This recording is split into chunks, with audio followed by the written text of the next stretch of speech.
Okay, trying to get this set up the right way. Excuse me, real quick while I check the volume and everything. Hope everybody's doing well out there. Okay, so welcome. Sorry, I don't got all every little Halloween decorations. I'm kind of tight on the kiss ass right now on the greens, but it's all good. We're still going to talk about these films. We're going to talk about these movies real quick, and we're going to get after it real quick. So I was trying to debate how I was going to go about talking about these films, and every day will be a different type of style, I guess I would do. So I think what I'm gonna do for this one is we're gonna call this one Seven Nights of Fright, Chapter One, the first.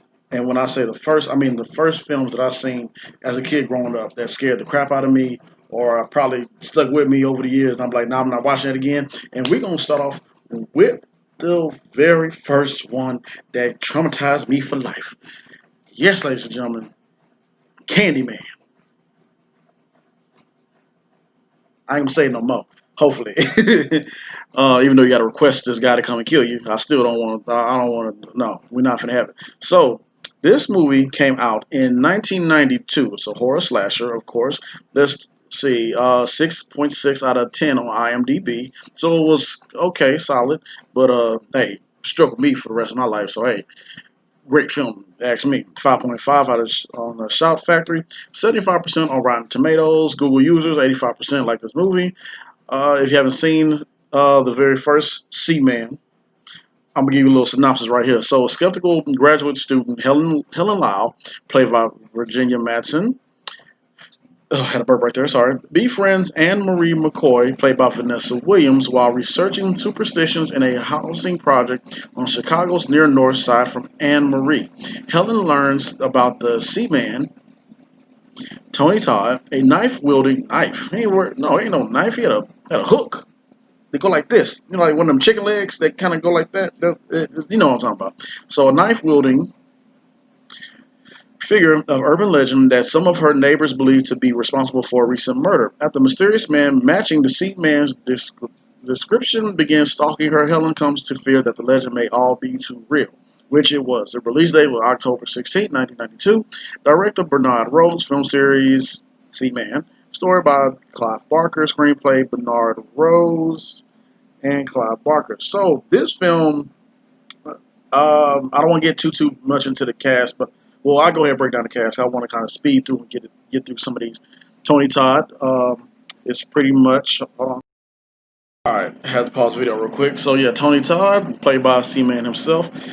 Daniel Robo Daniel Robatali. Was that his real name? I didn't know that. Oh well, actually, yeah, yeah. Okay, now come back to me. Virginia Madsen played as Helen Lau. Bernard Rose played as Archie Walsh. Get this, I didn't much realize this going back over the film. Xander Berkeley, Trevor Lau, who played as Helen's uh, boyfriend or husband at the time in the film, he actually was on The Walking Dead. That's crazy. I didn't realize that until I went back and watched the film and saw the name. I'm like, why did the name sound familiar? So yeah, he was on there. Um, Cassie Lemons played as Bernadette. Michael Culkin and just one guy and Vanessa Williams. The Vanessa Williams that's on Soul Food, Vanessa Williams. So, give you a little quick thing about this film, real quick. So, this one, this one traumatized me as a kid. Of course, I was a young kid, and you know how it was with Blockbuster. How how old was I when this came out? 1992. I was born in '88. Bah, bah, bah, bah, bah, bah, bah. I was a little kid. I don't feel like doing math right now. Don't judge me. But anyways, so I'm like standing front and center watching it. My stepdad had the little movie on, and from the entrance of the scoring, it freaks you out. It still freaked me out watching it, and it was crazy. Candyman didn't. I said the second name. God dog it, I messed up. Pray for me. So he didn't much show up until 20 minutes or so into the film, but it was a great build up because you learn about the history of the character, or somewhat of the history, or his victims, or pretty much Helen is going about trying to learn. Just like I felt like it was you yourself right there with her, trying to figure out who is this guy, what does he do, what is he all about. Then of course, like they said in the synopsis, it was a guy who supposedly act like he was him, Seaman, but which I thought was a funny part. You know, looking for I heard you're looking for Z-Man, bitch, or whatever. I thought that was funny. Watch the film. So did a little bit of history digging on it, and those projects was actually they've been torn down since then, but they also were real life gangsters around that set. The director said they had to actually pay, the gangsters and everyone to leave people alone, but it still gave you that tension. Yeah, I'm pretty sure it gave the actors that tension that these are real life gangsters, and you got to deal with that because it's I don't know why they couldn't pick another place, but they just picked that place. So a little fact right there. I want you guys need to know about. Also, before I get into the remainder of this story, I found out that every bee that stung Tony Todd, the guy who played as Seaman, in this contract he got it signed off that he would get paid like I think like 1,000 or whatever amount for every bee sting. Think about that. A lot of bees. Should have held out a little bit longer. I would have been pissing bees off all day. Wow, what's up, bee? So bee probably would stung me. I'd probably been dead or something. I don't know, but he got paid pretty nice. I'm pretty sure.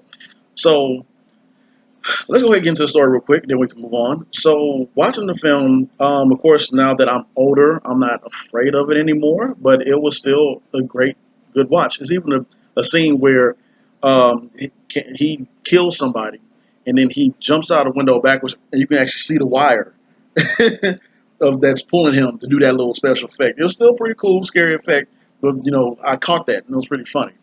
Uh, but as far as the story itself, it's a great story. The great film. The first one, I don't know why. The first one's always the greatest because you want to start off strong. And this movie started off strong. Does it hold up till now? I guess you could kind of say that it does. Yeah, I still enjoyed it. I still put on all the lights on after I finished watching it because even though you got a request for the man to come kill you, uh, yeah, I don't like having all them evil spirits in my house. So that one, first one, uh, really good watch. I think you'll still enjoy it to this day. Some things might seem a little bit outdated, but overall, the film is still good watching. Watch it if you haven't seen the original, and get yourself geared up for the Jordan Peele version of it when it comes out next year, hopefully, with this whole COVID and this. So let's go on to the next film that I watched, which was, let me get this going, Friday the 13th, the very first one. This movie came out in 1980. This was, and for all you who have not had a chance to sit down and watch the very original, Jason wasn't the very first kill. It was Mrs. Voorhees, his mom first, a la Scream reference, Easter egg, I guess you could say, who pretty much went back and started to kill the camp kids because they wouldn't, of course, save her dying boy from drowning because how horrible he was. They used to punk him and all other things. So she's out for vengeance. So watching this film again, it actually had a 6.6 out of 10 on IMDb as well too. Okay, 64% Rotten Tomatoes. Okay, so pretty much like I said, Crystal Lake's history of a murder doesn't deter counselors from setting up a summer camp in a woodsy area. Superstitious locals warn against it, but the fresh-faced young people, Jack, played by a young Kevin Bacon, that's funny. Alice, Adrian King, Bill, Harry Crosby, not Bill Cosby, Crosby. A lot of other people pay a little heed to the old timers. Watching this movie, oh wait, it came out in May 9th of 1980, 8 years before Greatness was born. Director was Sean S. Cunningham, screenplay Victor Miller, film series Friday the 13th, budget of $700,000. I didn't get a chance to read the budget for Seaman, but it's all good. Still enjoy the movie. So watching the very first one, was crazy about it. I didn't actually see the very first Friday the 13th till I got a little bit older, and that's when they started showing the films on TV and everything. I finally got a chance to see the very first one. Some of the kills were kind of like it was funny to me because they, I guess they didn't want you to see who the killer was. Excuse me. Been a long day. Didn't want you to see who the killer was until like the very last end. So the killer would walk up and then they show the characters talking to him or her, which pretty much is her. And they try to talk to her, be cool and everything, but then she'll take a knife or whatever and about stab. And you don't see that first. Well, actually, no, you do. They show it off camera, like pretty much like how we look right now, and if somebody's like talking to me, then that knife just go right there, and then you see the person like look all crazy. Then he falls to the floor, and then you see like some red fake blood and stuff like that. It was kind of cool, but then I felt as if that they kind of overdid it a bit for this, or just in just different ways. Got to show how they can do that. But I still, of course, it dates all the way back in the 1980. I still enjoyed it for what it was. It was a good, solid movie. For getting things all started in that franchise. And then I know in the second one, that's when they brought in Jason, and then going forward, and they got all crazy with the storyline. So it is what it is. So Friday the 13th, watch it if you haven't seen the very first one. It was a solid movie. So let's see. Let's go over to the next one. Let's see. So we're going to do. I'm pretty sure y'all know what's coming up next. If I did Jason or Friday the 13th, you already know Nightmare on Elm Street. Here we go, Freddy. He gonna get you with the little claws and everything, stuff like that. Like bow, bow, bow, bow. So, Nightmare on Elm Street came out in 1984. Wow, 7.5 out of 10 on IMDb, 94% Rotten Tomatoes, 76 Metacritic, 91% on Google users like this film. Let's do the synopsis real quick. In Wes Craven's classic slasher film, several Midwestern teenagers fall prey to Freddy Krueger, Robert Englund, the OG, a disfigured Midnight Mangler who preys Miss Midnight Mangler. All right. Who preys on the teenagers in their dreams, which in turn kills them in reality, which is kind of scary if you want to think about that. After investigating the phenomenon, Nancy Heather Langenkamp begins to suspect that a dark secret kept by her and her friends' parents may be key to unraveling the mystery. But can Nancy and her boyfriend Glenn, Johnny Depp, a young Johnny Depp sighting, solve the puzzle before it's too late? It's crazy how all these young actors that still are going, they was young when they were younger, and they're older now, still going strong in Hollywood. But that's pretty cool. Everybody got to start somewhere, which is cool. Hey, great actors. The release date was November 16th, 1984. Director, of course, Wes Craven. Screenplay, Wes Craven. Film series, Nightmare on Elm Street. Um, there's an address here. It says 1428 North Genesee Avenue, IMDb.com. So that's probably where it took place. So, okay, cool. So, of course, I could get into the full cast. Of course, Robert Englund, Heather Langenkamp, I'm trying to pronounce her, Johnny Depp, of course. John Saxon, I forgot he was in that movie too, by the way. So I saw him, Amanda Weiss, Ronnie Blakely, and Drew Garcia. Of course, there's others, but let's go ahead and get into the film. So, what we like 12 minutes, no, 13 minutes in. So yeah, we're gonna keep on. I'm trying to knock some more of these out. There's a couple more first movies I want to do. So, my first time watching or hearing about Freddy Krueger, I think I didn't see the very first one until as a kid. I think I saw the second one first, and then I saw the very first one. This is God. He started chopping the fingers off and stuff like that, and that was pretty cool. Then he ran at it like this, and a little boogity dip. I'm sorry, getting caught up in the film. Anyway, so Nightmare on Elm Street, the very first one, even some of the effects, of course, they're a little bit outdated and everything. I still think that coming out the wall part effect when you watch the film again, it still somewhat kind of holds up. It's still pretty dope to me. Um, be honest with you, somebody you died in your dreams, and it affects you in reality, and you die in real. That's scary to me. That is, I ain't gonna lie, that's terrifying. I was never afraid of Freddy as a kid because I always told myself, even when I was a kid, it's my imagination, and if you come up in here, that's your Mr. Postman. So I never was afraid of him. I never, because I mean, that's just me. But he is horrible looking. He is scary looking. I know Freddy likes to play tricks on you and tease you, and scare you, and freak you out before he takes kills you off. Horrible backstory with what he did, and but hey, the townspeople, hey, they did what they had to do. Which is, if you know about the backstory of Freddy Krueger, then you know about the backstory. Yeah, but it's still a good watch. You can still enjoy it. Of course, like I said, some things doesn't still hold up to it, but you can still enjoy it for Halloween. So let's move on. Let's see, what's another first? Let's go ahead and get this one out the way. Child's Play. Ooh. So let's see. No, let's go to the not that version. No, not the 2000 Child's Play original. Let's go to that one. So this movie ain't that something? This movie came out right when I was born, 1980. Excuse me, just had dinner. 1988 is when this movie came out. So it has a 6.6 out of 10 on IMDb, 71% on Rotten Tomatoes, 58% Metacritic, 81% like this movie. Woo, this movie here. So, gunned down by detectives Mike Norris, Chris Sarandon, dying murderer Charles Lee Ray, Brad Duroff uses black magic to put his soul inside a doll named Chucky, which Karen Barkley, Catherine Hicks, then you buys her son, then buys for her young son Andy, Alex Vincent. When Chucky kills Andy's babysitter, which was a pretty funny. I'm sorry, I kind of laugh at some of these kills. I'm sorry, don't. I can't help but laugh at some of them. Some of them look funny. So somebody texting me right now. Get out the way.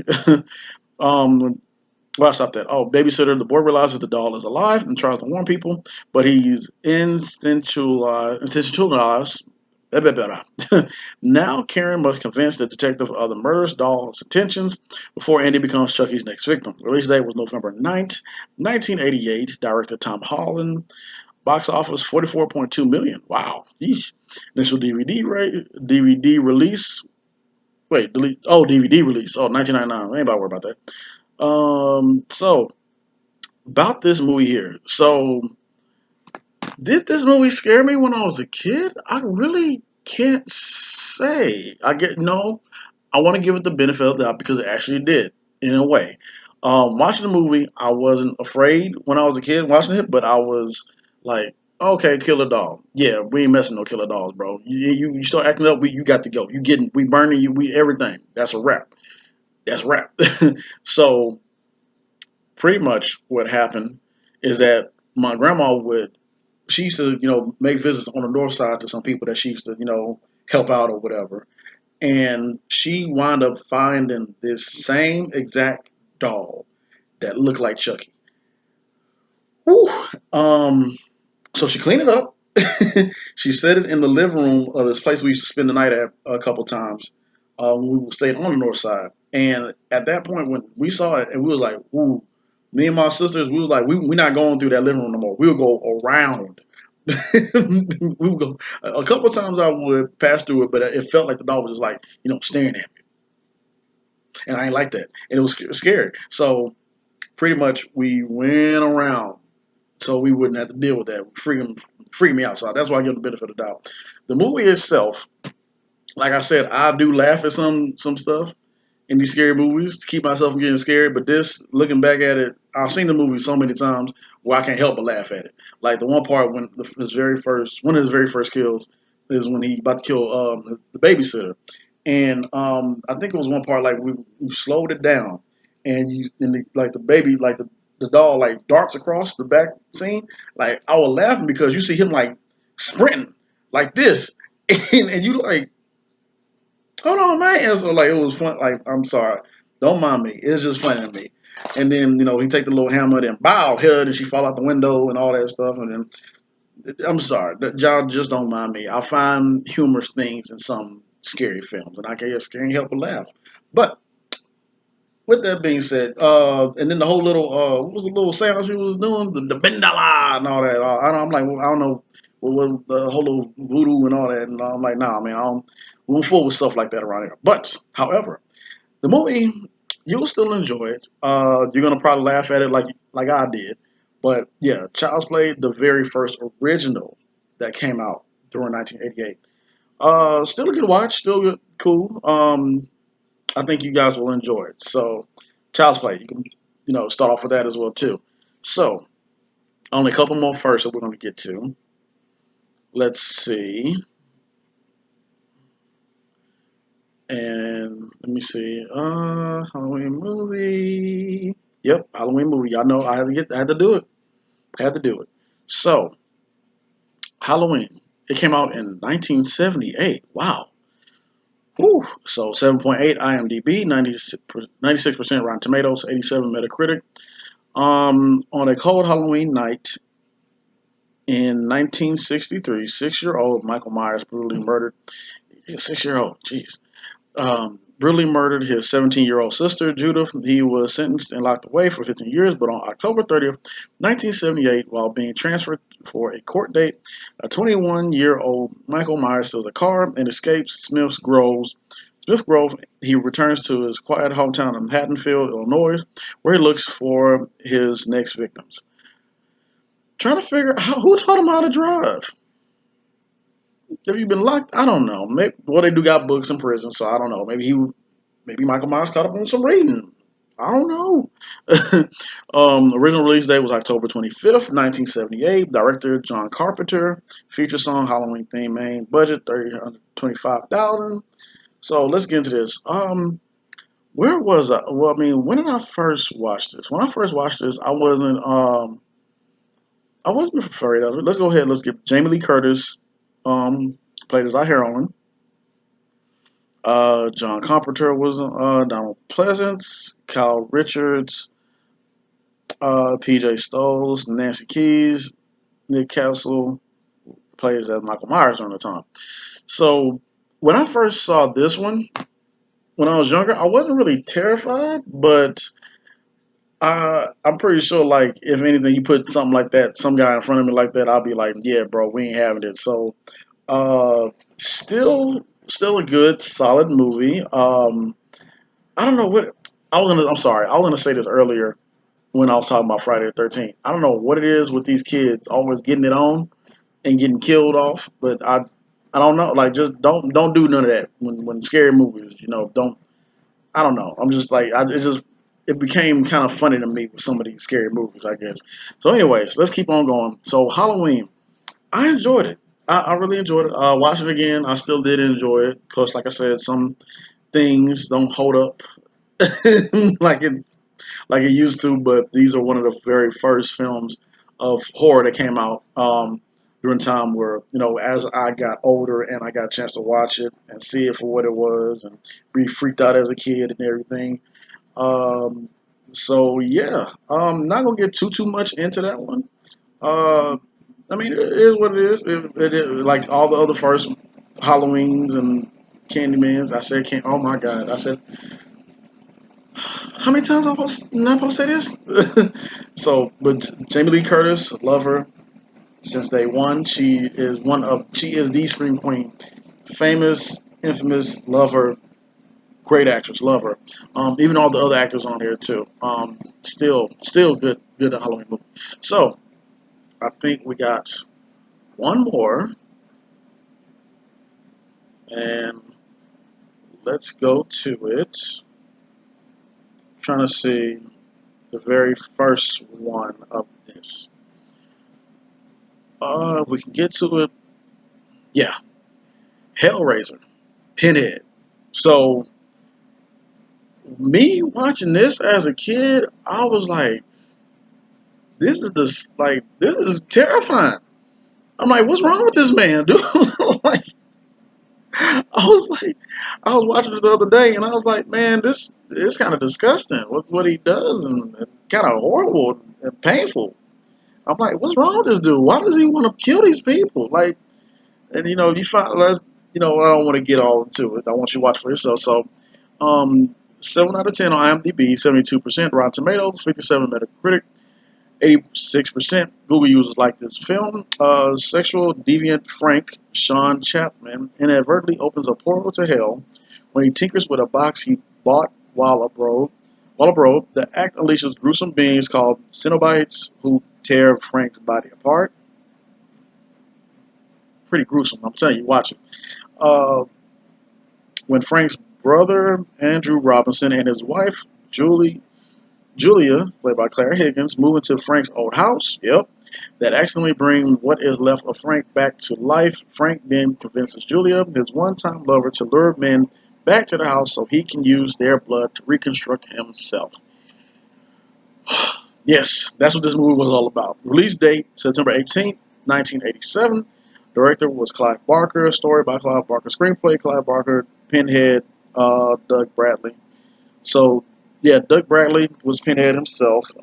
Ashley Lawrence was Kirsty. Claire Higgins, Julia, Sean Chapman, Frank, a couple other people played as little things that come and get you and stuff. And watching this as a kid, it freaked me out.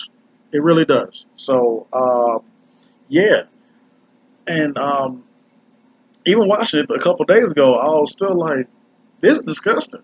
And I never really knew exactly what Pinhead was all about because I was too frightened and freaked out as a kid. And I'm like, I don't need that be traumatized too much with all these scary movies and my parents and grandparents watching. And so when I finally sat down and watched it, I was like, yeah, that's pretty disgusting. Like I'm like, I don't know why would you like leave people alone and he put people in trance and got lady going to bring people to the house and he trying come back to life and all that other stuff and taking hooks and grab people's skins and all that and he got a pinhead and I'm like Lord Jesus, what's wrong with this? Why do you make these things like this? I don't understand. I just don't. But overall, it was a good, solid first movie to get that franchise started. So I do recommend it. Just make sure that if you got a weak stomach, don't eat while watching it, or you'll be grossed out. So I think that is all the very first movies that I can think of right now that I started off watching as a kid that traumatized me and not made me say, yeah, we ain't watching no scary movies as a kid, but now that we older and we can somewhat tolerate it, we watch it. So, with that being said, we are done. I know we are like we're hitting it because I wanted to kind of give you guys a synopsis and everything.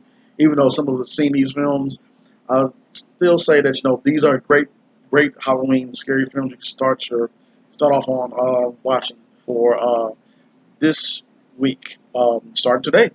Go ahead. So, with that being said, you guys be safe out there. Thank you for tuning in. Don't forget to like, share, and subscribe. And hit that little bell button when you want a notification or if you like what you see, so you can get a notification when I upload these videos. Till next time, till tomorrow, you guys have a good one. Be safe. Thank you.